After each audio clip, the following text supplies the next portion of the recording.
7 months off. He's watched Diego Corrales rise up in the same division. Tomorrow, he comes back against Emmanuel Burton. He's back in the ring. But can he come back to the level to which everyone projected he would eventually reach, where it all started against Gennaro Hernandez? Floyd Mayweather Jr. back in the ring and could be ready to assert himself once again. Well, let's welcome in the junior lightweight champion, Floyd Mayweather. Floyd getting ready for the fight with Emmanuel Burton. We've seen him before here on Friday Night Fights, Floyd. But the main thing is you haven't fought in 7 months. You've been through a lot of things. How do you get past the ring rust, and what's your mindset going into this bout? Well, I need an opponent like Emmanuel Burton because he's tough. And he's going to help me prepare for the fight with Diego Corrales and fights with Joe Casamayor and Freitas. I'm just looking forward to big fights in the future, and I'm focused, I'm feeling strong, and I'm going to go out there and put on a good performance. You know, we talk about the things that you've been through, Floyd, and mainly with the deal with HBO and that the offer with the 6 fights for $11.5 million. Now you've got reportedly 3 fights for less than $3 million. Does that embitter you a little bit? Does that burn inside of you, the amount of money that you eventually settled for, or are you able to get past that? Well, you know, when it's dealing with financial, I let my manager, Jay Prince, deal with my financial business, because that's why I brought him in as a financial advisor, my manager. But how did he do for you then, Floyd? I mean, what's your feeling on that? I feel when everything is all said and done, everybody going to look at Jay Prince and say he done a great job with Floyd Mayweather. But I'm looking forward to fighting Emmanuel Burton. I'm not looking over Emmanuel Burton. He's a tough opponent. And I'm going to go out there and show my skills, you know, look slick, box, and be smart.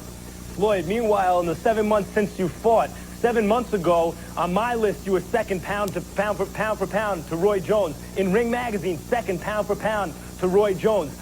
USA Today, you were ranked #1 at lightweight because they combined the junior lightweight and lightweight divisions. Now, on my list, you're 5. Ring Magazine, 5 or 6. In USA Today, Corrales is ahead of you. How do you feel about that?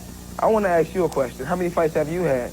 I mean, because you seem to know a lot about so many different fighters, but I want to know how many fights you had. You know so much about the sport of boxing. But Floyd, we're not talking about me. Now, everyone rated you very highly, including me, but in the interim, Shane Mosley won against Oscar De La Hoya. Felix Trinidad beat David Reed. He's scheduled to fight Fernando Vargas. You can't expect people to keep you #2 when these guys are having super fights. Do you feel you need your super fights now? Well, when it's all said and done, you know, after Floyd Mayweather beats Diego Corrales, after I beat Prince Nassim because he's ducking and dodging me, after I beat Joe Casamayor, after I beat Freitas, after I beat Paul Spadafore, any champion out there that wants to fight Floyd Mayweather, I'm not ducking and dodging no champion. Actually, I'll fight and beat those guys and make them look like elite fighters. I'm on another stage. These guys can't beat me. I'm the best out there, pound for pound. I'm holding it down. This pretty boy Floyd, the one and only. Floyd, I would have agreed with you 7 months ago, with the exception of Roy. But I want you to respond to this quote that I read today from your father that I was surprised to see, but it sums up a lot of the opinion in boxing right now. I've never been scared of my son fighting nobody in my life. I'm scared for him to fight Diego without me. Your reactions to that? Well, if you look at my knockout ratio is much higher with my Uncle Roger. But like I said before, if my dad is training me or if my Uncle Roger is training me, I can't go wrong because those are the 2 best trainers in boxing. And if you got the 2 best, you can't get nothing but the best out of a young champion like me, because I'm going to go out there because I'm hungry, I'm strong, and I'm dedicated to the sport of boxing. And a lot of people is dwelling on my contract. I'm in the sport of boxing for the love of the sport, for the glory, not just for the money. I'm happy, and by dealing with Jay Prince, I'm going to have someone when my career is over. And I'm just feeling good and I'm ready to go. All right, Floyd, good talking to you, and good luck to you this weekend. Thank you. I appreciate it. What would you make of all that? I mean, we never thought he was ducking anybody. His career is languishing. Floyd Mayweather's never ducked anybody. Starting out with Gennaro Hernandez, never lost at junior lightweight. Floyd destroys him. Angel Manfredi blows past all these guys. But in the time he's been inactive, Corrales' stock has skyrocketed, as has guys like Mosley and other guys who aren't even in Mayweather's division. So he needs these big fights, as he knows, and he needs them quickly. You know, and plus, if you wait too long, we've been big on this, you wait too long, you're 3 fights away with Corrales with his legal difficulties. These guys should fight. The fight goes from being ripe to being spoiled. You want to get it when it's ripe. All right, we take a break here right now on Friday Night Fights. We're coming back with much, much more here. Friday Night Fights, set by Miller High Live at Angel Vasquez, getting ready for the main event. We'll be back. Well, Teddy, we have some news to update. Bobby Tomasello got that controversial draw where you and I both thought he lost. More importantly, though, passed down in his locker room, lost breathing. According to a Boston police officer who was in the locker room, he stopped breathing and was in a comatose state. He was rushed to the New England Medical Center. No update yet. The doctors are working on Tomasello, young Bobby Tomasello here of Massachusetts. And once again, we'll try to keep you updated. And our prayers go out to him and his family. Hopefully everything will be okay, but it is a dangerous situation.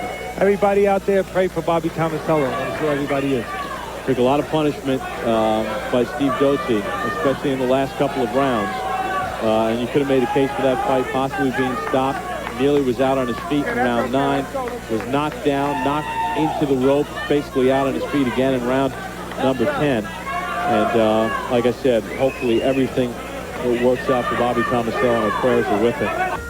All right, guys, here you go. Zab Judah with a stoppage on Hector Quiros. Quiros, his nose busted open. Doctor would stop it there. I was swollen shut. Tell you what, Zab, though, did not his scintillating self. We're used to seeing a lot better, crisper stuff from Zab Judah. He won easily, but I'm pulling double duty here, so I'm watching our fight with one eye and I'm scoring the Judah fight.